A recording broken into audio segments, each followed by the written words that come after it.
নমস্কার বন্ধুরা, তোমাদের আসন্ন সমস্ত পরীক্ষার জন্য ভীষণ গুরুত্বপূর্ণ জিকে ক্লাস নিয়ে আমরা উপস্থিত হয়েছি। তো খুব মনোযোগ সহকারে দেখবে।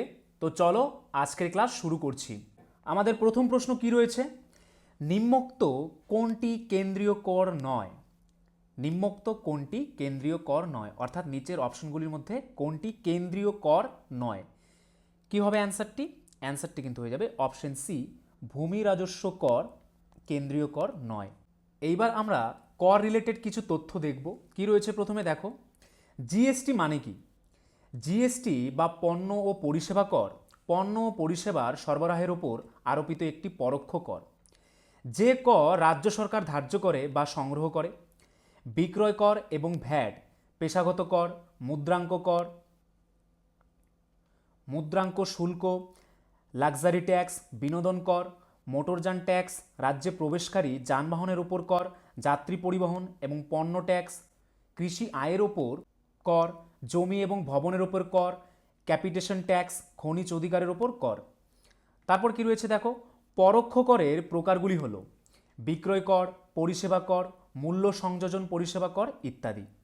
ভারতে প্রত্যক্ষ করের সবচেয়ে সাধারণ উদাহরণ হলো আয়কর, কর্পোরেশন কর, সম্পত্তি কর এবং উপহার কর।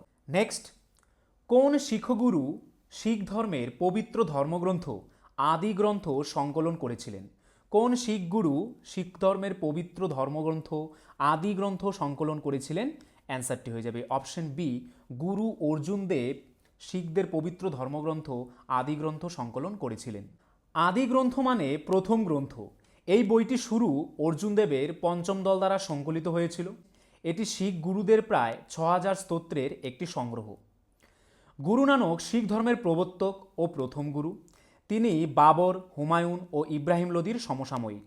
গুরু অঙ্গদ ছিলেন দ্বিতীয় গুরু, তিনি লঙ্গর ব্যবস্থা প্রবর্তন করেন। গুরু অমরদাস তৃতীয় গুরু, তিনি তার আধ্যাত্মিক সমাজকে ১২টি মঞ্জিলে ভাগ করেন। শিখদের চতুর্থ গুরুর নাম কি? শিখদের চতুর্থ গুরুর নাম হচ্ছে রামদাস। রামদাস তার পর গুরুপদ বংশানুক্রমিক হয়।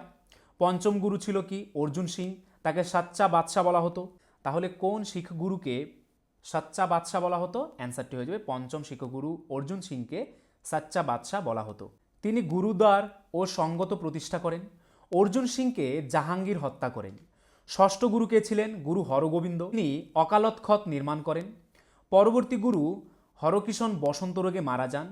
পরবর্তী গুরু তেগ বাহাদুরকে ঔরঙ্গজেব হাতির তলায় পিষে হত্যা করেন। দশম গুরু গোবিন্দ সিং শিষ্যদের ৫টি ক ধারণ করতে বলেন: কেশ, কৃপান, কচ্ছ, কাঙ্গা ও ক্যারা। গুরু হরগোবিন্দ শিখদের একটি যোদ্ধা সম্প্রদায়ে রূপান্তরিত করেন। ১৭৭০ সালে পাঞ্জাব ১২টি মিশনের বিভক্তি ছিল। ১৭৯২ খ্রিস্টাব্দে ১২ বছরে রঞ্জিত সিং সুকের চাকিয়া মিশনের প্রধান নিযুক্ত হন। রঞ্জিত সিং ও লর্ড মিন্টোর দূত চার্লস মেটকাফের সাথে অমৃতসরের চুক্তি হয়। তাহলে কাদের মধ্যে অমৃতসরের চুক্তি স্বাক্ষরিত হয়? রঞ্জিত সিং ও লর্ড মিন্টোর দূত কি নাম? চার্লস মেটকাফের সঙ্গে অমৃতসরের চুক্তি স্বাক্ষরিত হয়েছিল। নেক্সট, কে গান্ধীবুড়ি নামে খ্যাত ছিলেন?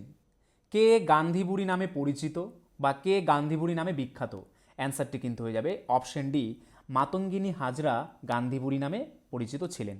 তিনি একজন ভারতীয় বিপ্লবী ছিলেন, যিনি মেদিনীপুর জেলার তমলুক থানার সামনে ব্রিটিশ ভারতীয় পুলিশ তাকে গুলি করে হত্যা করা পর্যন্ত ভারতীয় স্বাধীনতা আন্দোলনে অংশ নিয়েছিলেন। তিনি গান্ধীবুড়ির মতো স্নেহের নামে পরিচিত ছিলেন। ১৯৩২ সালে তিনি অসহযোগ আন্দোলনে অংশ নিয়েছিলেন এবং লবণ আইন ভঙ্গ করার জন্য তাকে গ্রেপ্তার করা হয়েছিল। তিনি চৌকিদারি কর বাতিল আন্দোলনে অংশগ্রহণ নিয়েছিলেন। বীণা দাস নামে একজন মহিলা বিপ্লবী ১৯৩২ খ্রিস্টাব্দে কলকাতা বিশ্ববিদ্যালয়ের সমবর্তমানকালে বাংলার গভর্নরকে গুলি করেছিলেন। Bina Das governor sir Stanley Jackson Kolkata বিশ্ববিদ্যালয়ের সমাবর্তনের ভাষণ দিচ্ছিলেন। তখন বীণা তার উপর পিস্তল দিয়ে গুলি চালিয়েছিলেন, তবে সেটি লক্ষ্যভ্রষ্ট হয়। তাকে গ্রেফতার করা হয় এবং ৯ বছরের জন্য জেল হয়েছে। ১৯৩৯ সালে মুক্তির পরে তিনি কংগ্রেস দলে যোগ দিয়েছিলেন।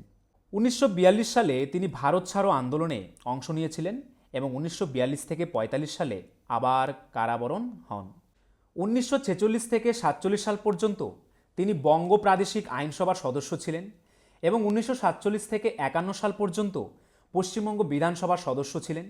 1940 সালে তিনি গান্ধীজির সাথে দাঙ্গার সময় নোয়াখালীতে যাত্রা করেন। 1941 সালে তিনি দক্ষিণ কলকাতার কংগ্রেস কমিটির সেক্রেটারি হন।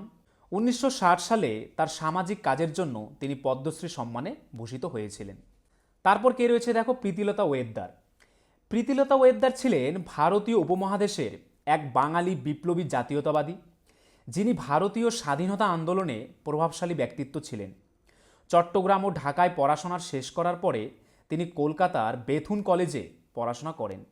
তিনি দর্শনে স্নাতক হয়ে এবং বিদ্যালয়ে শিক্ষিকার পদভার পান। প্রীতিলতা সূর্য সেনের নেতৃত্বে বিপ্লবী দলে যোগ দিয়েছিলেন।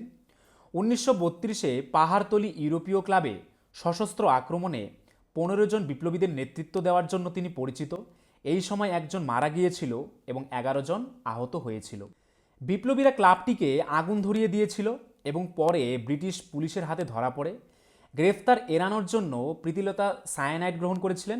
তারপর কে রয়েছে দেখো, অম্বিকা চক্রবর্তী। অম্বিকা চক্রবর্তী ছিলেন একজন ভারতীয় স্বাধীনতা আন্দোলনের কর্মী ও বিপ্লবী। তিনি ছিলেন ভারতের কমিউনিস্ট পার্টির নেতা এবং পশ্চিমবঙ্গ বিধানসভার সদস্য। তিনি চট্টগ্রাম যুগান্তর পার্টির সদস্য ছিলেন। তিনি সূর্য সেনের নেতৃত্বে চট্টগ্রাম অস্ত্রাগার অভিযানে অংশ নিয়েছিলেন। 18 এপ্রিল 1930 সালে তিনি চট্টগ্রামের সমগ্র যোগাযোগ ব্যবস্থা ধ্বংসকারী একদল বিপ্লবীদের নেতৃত্ব দেন। পুলিশ তাকে তার আস্তানা থেকে গ্রেপ্তার করে এবং মৃত্যুদণ্ডে দণ্ডিত করে।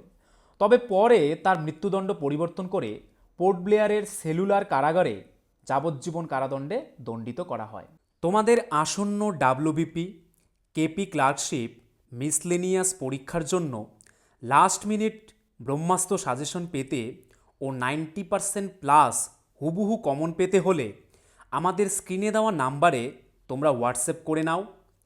ফুড এসআই প্লাস ডাব্লিউবিপি পরীক্ষায় কিন্তু আমাদের নোট থেকে আমরা 90% প্রমাণসহ কমন দিয়েছিলাম। তাই আসন্ন তোমাদের যদি যে কোনো পরীক্ষা রয়েছে 80+ জিকে টপিক সঙ্গে অঙ্ক ও বাকি সব, স্বল্প সময়ে পাশের গ্যারান্টি সাজেশন নিয়ে পাশ করতে আমাদের স্ক্রিনে দেওয়া নাম্বারে তাড়াতাড়ি হোয়াটসঅ্যাপ করে নাও। পরবর্তী প্রশ্ন কি রয়েছে দেখো, ফুটবল কিংবদন্তি দিয়েগো মারাদোনা ফিফা বিশ্বকাপ টুর্নামেন্টে কোন দেশের প্রতিনিধিত্ব করেছিলেন? বিখ্যাত কিংবদন্তি football player Diego Maradona FIFA বিশ্বকাপ টুর্নামেন্টে কোন দেশের প্রতিনিধিত্ব করেছিলেন? অ্যান্সারটি কিন্তু হয়ে যাবে অপশন ডি, আর্জেন্টিনা দেশের প্রতিনিধিত্ব করেছিলেন। 1986-তে ফিফা বিশ্বকাপের সময় মেক্সিকোর অ্যাজতেকা স্টেডিয়ামে পায়ে ফুটবল নিয়ে মারাদোনার জাদুবিদ্যা সবচেয়ে ভালো দেখা গিয়েছিল, যেখানে তিনি আর্জেন্টিনাকে তাদের দ্বিতীয় বিশ্বকাপ শিরোপা এনে দেন, যার নস্টালজিয়া আজও রয়েছে। তিনি একজন আর্জেন্টিনার পেশাদার ফুটবল খেলোয়াড় এবং ম্যানেজার ছিলেন। হাইপোথ্যালামাস মানবদেহের কোন অঙ্গের অংশ?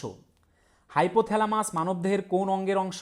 অ্যান্সারটি হয়ে যাবে মস্তিষ্কের অংশ। নেক্সট, জাতীয় নির্বাচন কমিশনের সদস্য সংখ্যা হলো? জাতীয় নির্বাচন কমিশনের সদস্য সংখ্যা কত? অ্যান্সারটি হয়ে যাবে অপশন বি, 3 জন।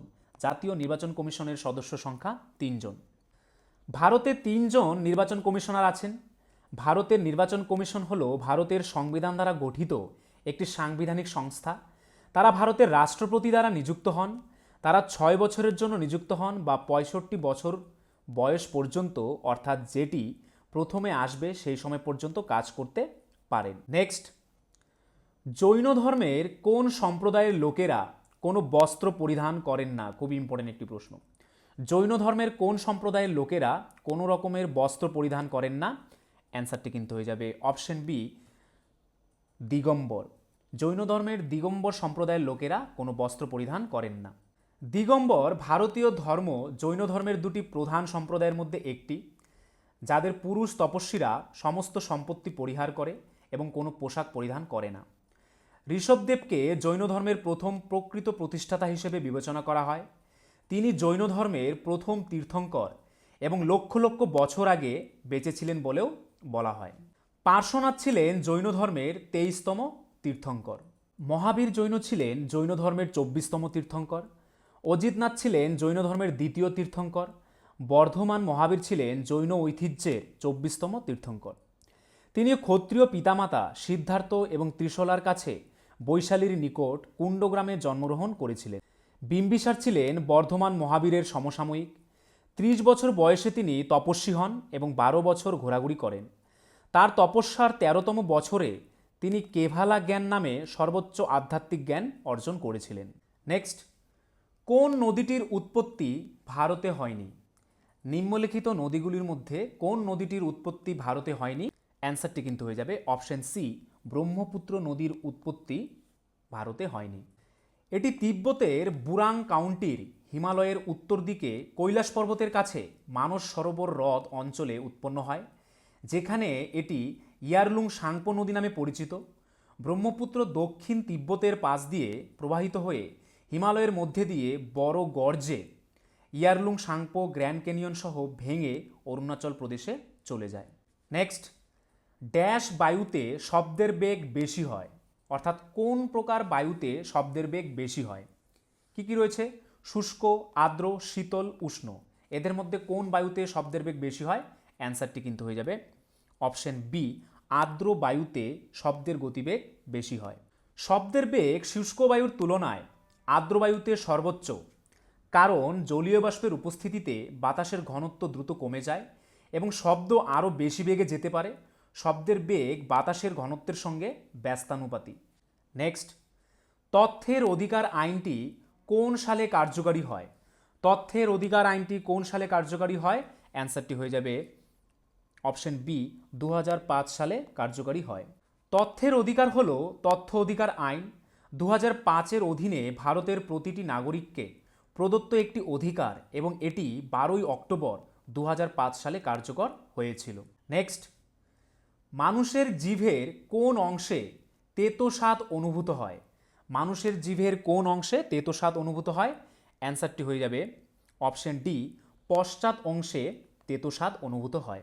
তিক্ত স্বাদের জন্য পিছনের অংশ দায়ী, সামনের অংশ মিষ্টি ও লবণের জন্য দায়ী এবং পার্শ্বীয় অংশ টকের জন্য দায়ী। নীল লিটমাস কাগজকে যদি অ্যাসিটিক অ্যাসিডে রাখা হয় তাহলে নীল লিটমাস কাগজ কোন রঙে পরিণত হবে? অ্যান্সারটি হয়ে যাবে অপশন এ, লাল রঙে পরিণত হবে। নেক্সট, কোন শাসক পাগলা রাজা নামে খ্যাত? কোন শাসক ইতিহাসে পাগলা রাজা নামে বিখ্যাত? অ্যান্সারটি কিন্তু হয়ে যাবে অপশন সি, মোহাম্মদ বিন তুগলক ইতিহাসে পাগলা রাজা নামে পরিচিত। চতুর্দশ শতাব্দীর দিল্লির এই সুলতান ছিলেন বৈপরীত্যে ভরা এক নাটকীয় চরিত্র। একাধারে তিনি ছিলেন মহানুভব এবং নিষ্ঠুর, বিদ্বান এবং বোকা, দূরদৃষ্টিসম্পন্ন এবং ভীষণ রকম ব্যর্থ। সব কিছু মিলিয়ে ইতিহাসে পাগলা রাজা নামে প্রসিদ্ধ পেয়েছিলেন তিনি। নেক্সট, কোন হরমোন হৃদস্পন্দনকে উদ্দীপিত করে?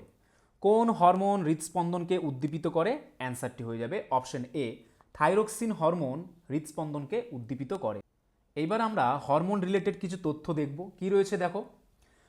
হরমোন রাসায়নিক বার্তা বহন করে বলে একে রাসায়নিক দূত বা কেমিক্যাল মেসেঞ্জার বলা হয়।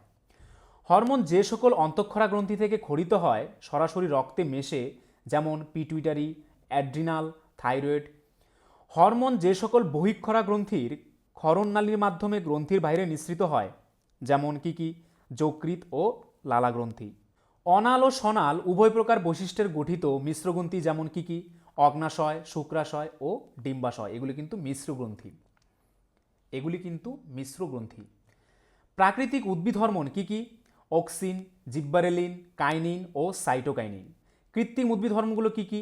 আইপিএ, এনএএ এবং আইবিএ। প্রকল্পিত উদ্ভিদ হরমোনগুলি কি? ফ্লোরিজেন, ডরমিন আর বাবনালিন। গ্যাসীয় হরমোন ইথিলিন, যা ফল পাকাতে কি করে? সাহায্য করে। তারপর কি রয়েছে দেখো। অক্সিন হরমোনের উৎস কি? ভ্রূণমুকুল আবরণীর কাণ্ড ও মূলের অগ্রভাগ হচ্ছে অক্সিন হরমোনের উৎস। অক্সিনের প্রধান কাজ কি? উদ্ভিদের বৃদ্ধি ও ট্রপিক চলন নিয়ন্ত্রণ, ফল পরিস্ফুটন, বীজবিহীন ফল উৎপাদন, অদ্রস্থ মুকুলের বৃদ্ধি নিয়ন্ত্রণ। এই সবগুলি হচ্ছে অক্সিনের কাজ। জিব্বেরেলিনের প্রধান উৎস কি? পরিপক্ক বীজ, অঙ্কুরিত চারাগাছ ও বীজপত্র হচ্ছে জিব্বেরেলিন হরমোনের উৎস। জিব্বেরেলিন অ্যাসিড উদ্ভিদের খর্বতা নষ্ট করে, উদ্ভিদের দৈর্ঘ্য বৃদ্ধি করে ও বীজের অঙ্কুরোদ্গম ত্বরান্বিত করে। সাইটোকাইনিনের প্রধান উৎস কি? বীজের শস্য, ফল ও ফলের নির্যাস, ডাবের জল, নারিকেলের দুধ ও ভুট্টার শস্য। খুব ইম্পর্টেন্ট কিন্তু। ডাবের জলে কোন উদ্ভিদ হরমোন থাকে? অ্যান্সারটি কিন্তু হয়ে যাবে সাইটোকাইনিন। ফ্লোরিজিন উদ্ভিদের ফুল ফোটাতে সাহায্য করে। অ্যাবনিসিক অ্যাসিড পাতা ও ফল ঝরা রোধ করে। উদ্ভিদের অঙ্গের অকাল মৃত্যু ও বার্ধক্য নিয়ন্ত্রণ করে। যে সকল হরমোন উৎসস্থলের কাছের অঞ্চলে ক্রিয়া করে তাকে লোকাল হরমোন বলে, যেমন টেস্টোস্টেরন। তারপর দেখো, ফেরোমেন প্রাণীদেহে নিঃসৃত এক প্রকার উদ্বায়ী হরমোন, যেমন রেশম মথ ও পিপিলিকার ফেরোমোন নিঃসৃত হয়। পিটুইটারি গ্রন্থির অগ্রভাগ থেকে নিঃসৃত হরমোনগুলি কী কী? এসটিএইচ, টিএসএইচ, এসিটিএইচ ও জিটিএইচ। এসটিএইচ প্রাণীদেহে স্বাভাবিক বৃদ্ধি ঘটায়। এসটিএইচের কম ক্ষরণে বামনত্ব এবং বেশি ক্ষরণে শৈশবের গিগানলিজম ও পরিণত অবস্থায় অ্যাক্রোমেগালি রোগ হয়। টিএইচএস থাইরয়েড গ্রন্থির স্বাভাবিক বৃদ্ধিতে সাহায্য করে ও ক্ষরণ নিয়ন্ত্রণ করে। এসিটিএইচ অ্যাড্রিনাল গ্রন্থির কর্টেক্স অবতলের স্বাভাবিক বৃদ্ধি নিয়ন্ত্রণ করে। এর বেশি ক্ষরণে কুশিং বর্ণিত রোগ হয়। থাইরয়েড গ্রন্থি থেকে ক্ষরিত হরমোন কি নাম? থাইরোক্সিন, টি ও কি ক্যালসিটোনিন। এগুলি হচ্ছে থাইরয়েড গ্রন্থি থেকে ক্ষরিত হরমোন। নেক্সট, আমরা সবসময় চাঁদের একটি দিকই দেখতে পাই, এর কারণ কি? আমরা সবসময় চাঁদের কিন্তু একটি মাত্র দিকেই দেখতে পাই। তার কারণ কি? তার কারণ হচ্ছে চাঁদের আবর্তনের সময় এবং পৃথিবীর পরিক্রমণের সময় সমান। চাঁদের আবর্তনের সময় এবং পৃথিবীর পরিক্রমণের সময় সমান, তাই আমরা সবসময় চাঁদের একটি মাত্র সাইডই দেখতে পাই। চাঁদের আবর্তনের পর্যায়কাল এবং তার কক্ষপথের পর্যায়কাল একই হওয়ায় আমরা পৃথিবী থেকে চাঁদের একই পৃষ্ঠ সবসময় দেখতে পাই।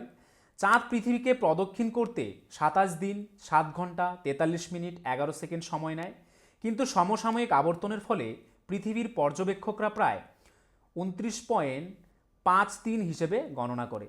নেক্সট, পৃথিবীর কোন দেশে খুব বেশি ভূমিকম্প অনুভূত হয়? পৃথিবীর কোন দেশে খুব বেশি বা সব থেকে বেশি ভূমিকম্প অনুভূত হয়? অ্যান্সারটি হয়ে যাবে অপশন সি, জাপানে। জাপানে সব থেকে বেশি ভূমিকম্প হয়। পণ্ডিত বিরজু মহারাজ কোন নৃত্যশৈলীর একজন উৎকৃষ্ট শিল্পী ছিলেন? পণ্ডিত বিরজু মহারাজ কোন নৃত্যশৈলীর একজন উৎকৃষ্ট শিল্পী ছিলেন? অ্যান্সারটি হয়ে যাবে অপশন সি, কত্থক নৃত্যশৈলীর একজন উৎকৃষ্ট শিল্পী ছিলেন। তারপর দেখো, বিভিন্ন নৃত্যের উল্লেখযোগ্য শিল্পীরা কে কে ছিলেন। প্রথমে কি রয়েছে? কত্থক। কত্থকের উল্লেখযোগ্য শিল্পীগুলি কারা কারা? বিরজু মহারাজ, গোপীকৃষ্ণন, শম্ভু মহারাজ, কুমুদিনী লাখিয়া, সীতারা দেবী, ভারতী গুপ্ত, উমা শর্মা। এগুলি থেকে কিন্তু তোমাদের কোশ্চেন থাকে, তাই এগুলো কিন্তু ভালো করে লক্ষ্য করবে কোন শিল্পী কোন নৃত্যের সঙ্গে জড়িত। ভারতনাট্যমের সঙ্গে কে কে জড়িত? টি বালা সরস্বতী, বিজয়ন্তীমালা, যামিনী কৃষ্ণমূর্তি, আনন্দ শঙ্কর জয়ন্ত, সিভি চন্দ্রশেখর, রুক্মিণী দেবী এবং শান্তারাও। ছৌ নাচের সঙ্গে জড়িত ব্যক্তিগুলি কারা কারা? চন্দ্রশেখর ভোজ, গোপাল প্রসাদ দুবে, মকর ধ্বজা দারোগা। কুচিপুড়ি নৃত্যের সঙ্গে জড়িত লোকগুলো কারা কারা?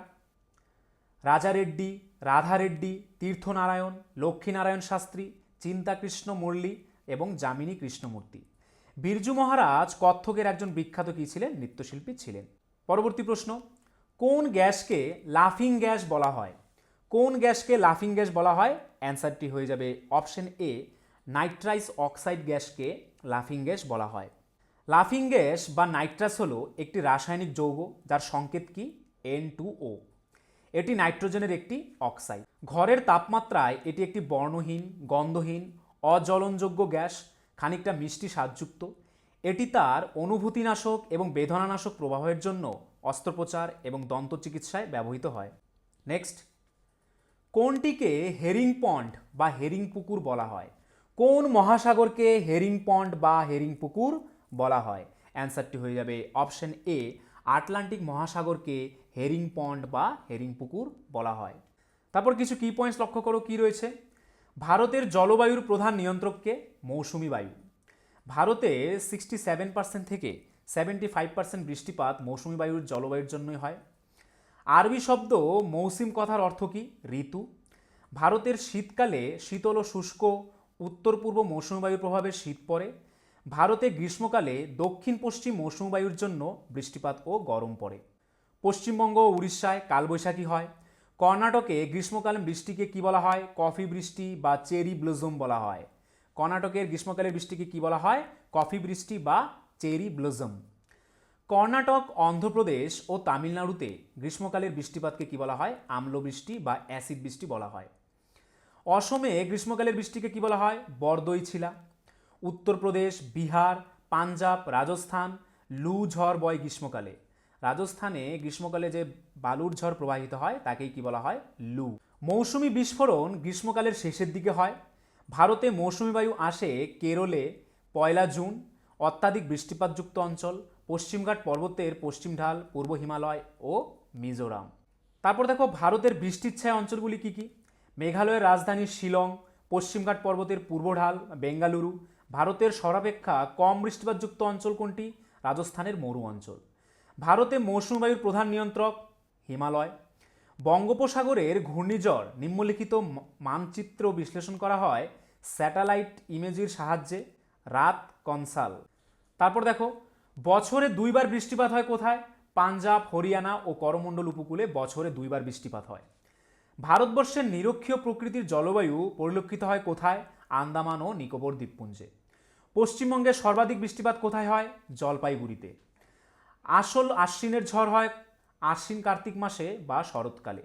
ভারতের বৃষ্টিপাত বন্টনের মুখ্য বৈশিষ্ট্য কি? ঋতু কেন্দ্রিকতা।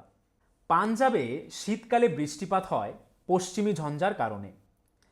ভারতে প্রথম সূর্যোদয় হয় কোথায়? অরুণাচল প্রদেশে। মৌসুমি বিস্ফোরণ হয় কখন?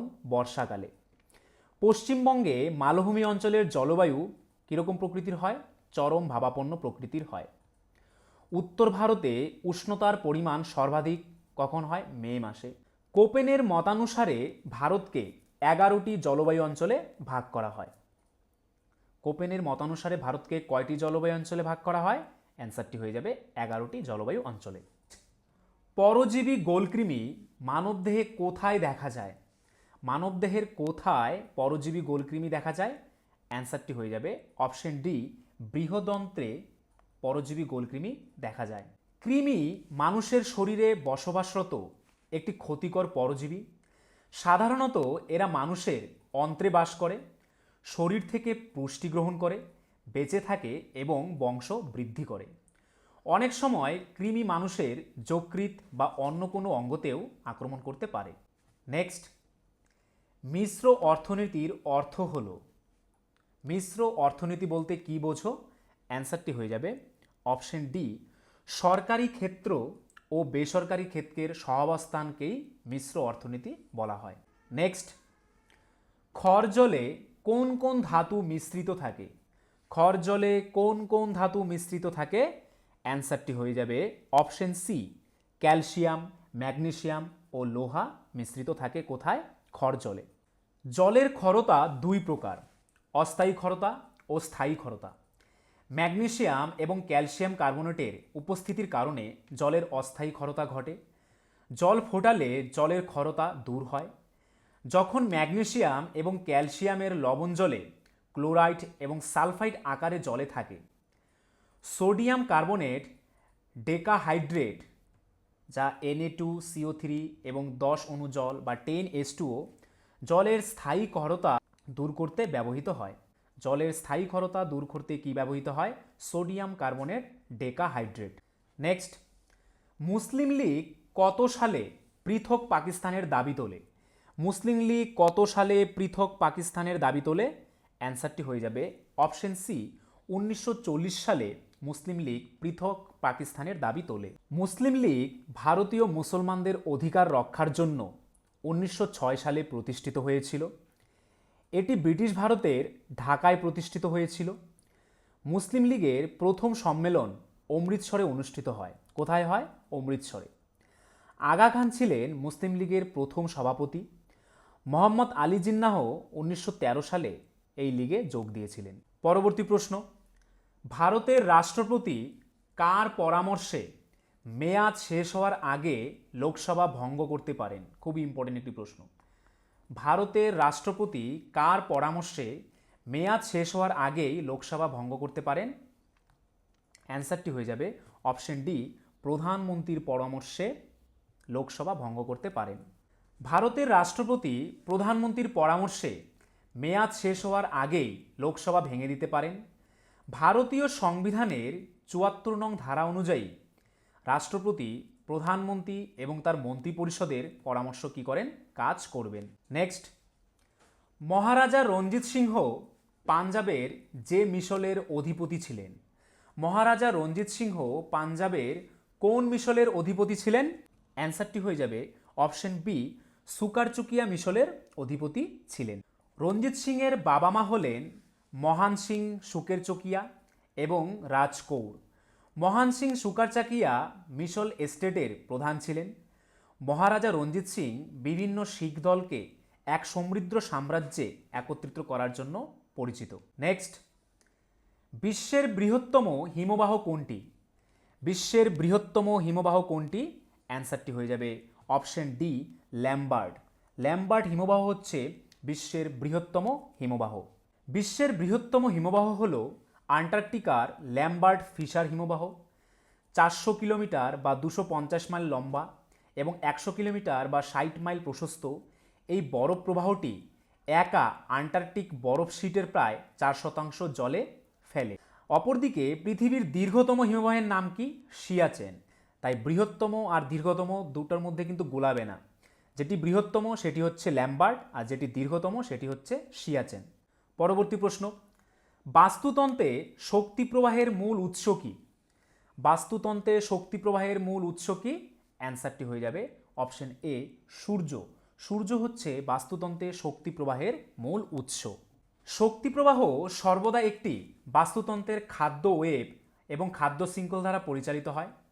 ইকোসিস্টেম প্রক্রিয়ায় শক্তি প্রবাহের সময় উদ্ভিদ সূর্যালোকের সংস্পর্শে এলে ক্লোরোপ্লাস্টের সাহায্যে রাসায়নিক শক্তি উৎপাদন করে। সালোক সংশ্লেষণ প্রক্রিয়ার পর প্রাপ্ত শক্তি উদ্ভিদের অসংখ্য জৈব পদার্থে সঞ্চিত থাকে। বায়ুমণ্ডলীয় বাতাস পৃথিবীতে আটকে রয়েছে কিসের প্রভাবে? কিসের প্রভাবে বায়ুমণ্ডলীয় বাতাস পৃথিবীতে আটক হয়ে রয়েছে? অ্যান্সারটি হয়ে যাবে অপশন এ, অভিকর্ষজ বলের জন্য বায়ুমণ্ডলীয় বাতাস পৃথিবীতে আটক হয়ে রয়েছে। পৃথিবীর বায়ুমণ্ডল বলতে পৃথিবীর চারপাশে ঘিরে থাকা বিভিন্ন গ্যাস মিশ্রিত স্তরকে বোঝায়, যা পৃথিবী তার মধ্যাকর্ষণ শক্তি দ্বারা ধরে রাখে। একে আবহমণ্ডলও বলা হয়। নেক্সট, কোন সংস্থা উন্নত ও উন্নয়নশীল দেশের জনসংখ্যা এবং পরিবার নিয়ন্ত্রণে সহায়তা করে? কোন সংস্থা উন্নত ও উন্নয়নশীল দেশের জনসংখ্যা এবং পরিবার নিয়ন্ত্রণে সহায়তা করে? অ্যান্সারটি হয়ে যাবে অপশন বি, ইউএনএফপিএ। ইউএনএফপিএ এই সংস্থাটি উন্নয়নশীল দেশের জনসংখ্যা ও পরিবার নিয়ন্ত্রণে সহায়তা করে। এই ইউএনএফপিএ এর সম্পূর্ণ নাম কি? United Nations fund for population activities. পরবর্তী প্রশ্ন, ভারতীয় সুপার কম্পিউটারের জনক কে?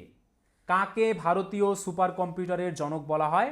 অ্যান্সারটি হয়ে যাবে অপশন বি, বিজয় পাণ্ডুরং ভাটকরকে ভারতীয় সুপার কম্পিউটারের জনক বলা হয়। বিজয় পাণ্ডুরং ভাটকর একজন ভারতীয় কম্পিউটার বিজ্ঞানী, যিনি ভারতীয় সুপার কম্পিউটারের জনক হিসেবে পরিচিত। পদ্মভূষণ এবং মহারাষ্ট্রভূষণ পুরস্কারপ্রাপ্ত বিজয় ভাটকর ভারতে পরম সুপার কম্পিউটারের উন্নয়ন নেতৃত্ব দেন। ভারতের যে পরম নামক সুপার কম্পিউটার রয়েছে তার নেতৃত্ব দেন। তো ফ্রেন্ডস, এই ছিল আজকের ভিডিও। তোমরা যদি আমাদের চ্যানেলে নতুন হয়ে থাকো এবং আমাদের ভিডিওগুলি যদি তোমাদের ভালো লেগে থাকে এবং ভবিষ্যতে এরকম আরও সুন্দর সুন্দর ভিডিও পেতে চাও, তাহলে আমাদের চ্যানেলটিকে অবশ্যই সাবস্ক্রাইব করে নোটিফিকেশন অল করে রাখবে। তার পাশাপাশি তোমরা যদি আমাদের পুলিশের ব্যাচে অ্যাডমিশন নিতে চাও, তাহলে আমাদের স্ক্রিনে দেওয়া নাম্বারে একবার এক্ষুনি হোয়াটসঅ্যাপ করে নাও। আর আজকের ভিডিওর যদি পিডিএফ পেতে চাও, তাহলে আমাদের টেলিগ্রাম চ্যানেলে জয়েন করে নাও, বেঙ্গলি নলেজ একাডেমি এই চ্যানেলে, যেটি এই ভিডিওর ডেসক্রিপশনে দেওয়া রয়েছে। তাহলে চলো, আজকের জন্য এতটুকুই। সবাইকে ধন্যবাদ। তোমাদের আসন্ন ডাব্লিউবিপি, কেপি ক্লার্কশিপ, মিসলেনিয়াস পরীক্ষার জন্য লাস্ট মিনিট ব্রহ্মাস্ত্র সাজেশন পেতে ও 90% প্লাস হুবহু কমন পেতে হলে আমাদের স্ক্রিনে দেওয়া নাম্বারে তোমরা হোয়াটসঅ্যাপ করে নাও। ফুড এসআই প্লাস ডাব্লিউবিপি পরীক্ষায় কিন্তু আমাদের নোট থেকে আমরা 90% প্রমাণসহ কমন দিয়েছিলাম। তাই আসন্ন তোমাদের যদি যে কোনো পরীক্ষা রয়েছে, 80+ জিকে টপিক সঙ্গে অঙ্ক ও বাকি সব, স্বল্প সময়ে পাশের গ্যারান্টি সাজেশন নিয়ে পাশ করতে আমাদের স্ক্রিনে দেওয়া নাম্বারে তাড়াতাড়ি হোয়াটসঅ্যাপ করে নাও।